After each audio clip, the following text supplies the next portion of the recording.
Welcome to Chris Budget Gears and Reviews.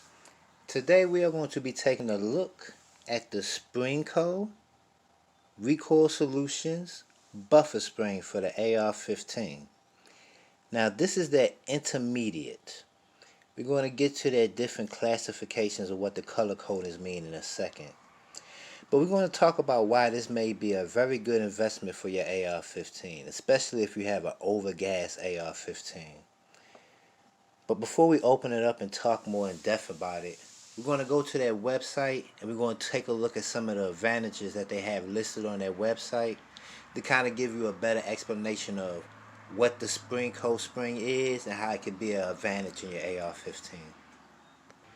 And we are set up, and this is directly off of their website. And one of the reasons why I wanted to do this is because there's not a lot of videos about Springco springs. There are a few, and they're good videos, but they're not a lot really explaining why you need or why you may want to have the Springco springs. So they have different colors. They have yellow, which is their underpowered, which is more for like if your rifle is undergassed. So you're really not going to have to even really worry about the yellow. They have their white one, which is kind of similar to the standard carbine buffer. They have their hot white, which is the one that I have, which is kind of a in between their white and their blue. The blue is more of their enhanced buffer spring. The red is their, like, let's say superpower buffer spring. Orange is for their 308. Green is for rifle length. So if you have an overgas AR-15, you're mainly going to be looking at either possibly a red, blue, or hot white. Now the thing with these recoil springs is you can mix and match. You can have a hot white and an H3 buffer. That'll kind of give you what a blue does. You know, so you can kind of mix it and match it. And they only cost $20 a pop, so they really ain't that much of an investment. So now that we got that out the way, kind of letting you know that they have different classifications and different color codes, and each one has a specific purpose, and knowing how your rifle functions will kind of give you a good idea of what you should go with. So let's go to the advantages.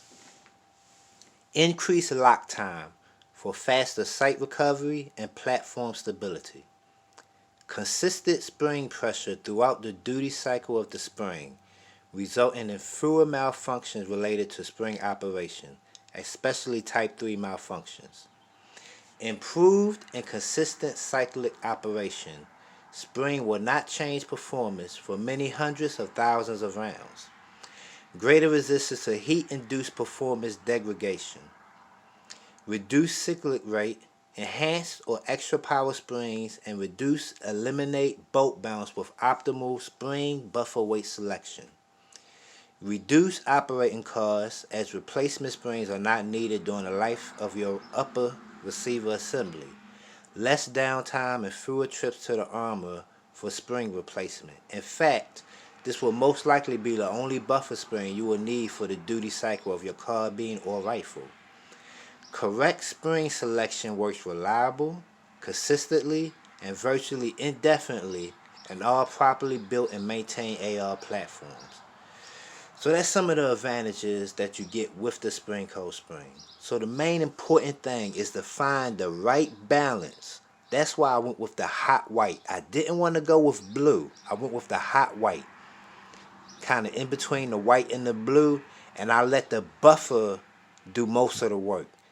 The hot white spring, in my opinion, probably just soak up a lot of that overgasness, and I can just choose my buffer weight to kind of even everything out, if you can understand what I'm saying. So if I was to make a suggestion, I would say either go hot white or blue. Hot white or blue. If your rifle really isn't overgassed, but you just want the added benefit of having a Springco spring, then maybe you might want to go white. If you want like an adjustable gas block, then you probably want to go white. If you have an overgas AR-15 like I do, you're going to probably want to go hot, white, or blue. Now, I've heard that red is for AR pistols too. So you probably could use a red for like an AR pistol, or maybe some heavy, like a 458 SOCOM, or some kind of heavier, you know what I'm saying, where it need that little extra oomph in the spring. Maybe you'll try red for that one. But for a 556 AR-15, I say stick with hot white or blue, preferably hot white. Now, let's take a look at the springs. We're going to go ahead and take a look at it. And you know, let's just be honest, it ain't really too much to look at. It's a spring. But we'll take a look at it though. Oh yeah. You can feel a nice little difference in that too. Matter of fact, give me 1 second. This is a standard carbine spring. Yeah, I could feel a little bit more tension on there too. You can see how it's not really bending over when I push it. But with this regular mil-spec carbine spring, I'm not really even pushing it that hard. So I know that's not a scientific test, but I can tell just by doing that this spring is more stronger. So they're not lying. This spring is more stronger. I could sit there and bounce with it, and it still stays tight compared to this mil-spec carbine spring.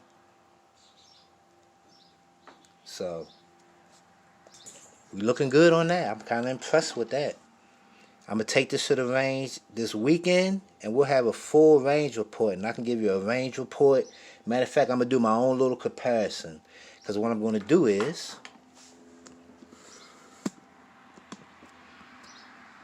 and what I like to call my advanced recce rifle, which was basically an M16A4 that I free floated, 20-inch barrel, 1-7 twist.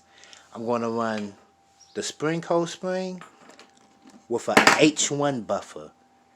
Because last time I went to the range, I ran an H1 buffer and just a mil-spec carbine spring. And I like that compared to just this armor spec carbine. Because this is a carbine right here. This is the armor spec carbine right here. Silent recoil spring with a carbine weight on it. Once I went from this to this H1 buffer and mil-spec spring, I like that.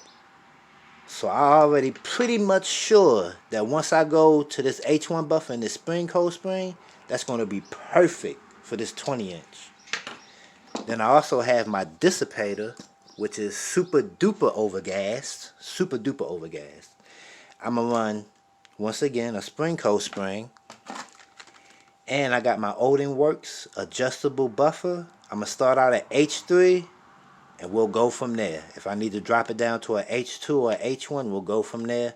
But I'm thinking with as overgas as this is, this spring with an H3 will make a perfect combination for that.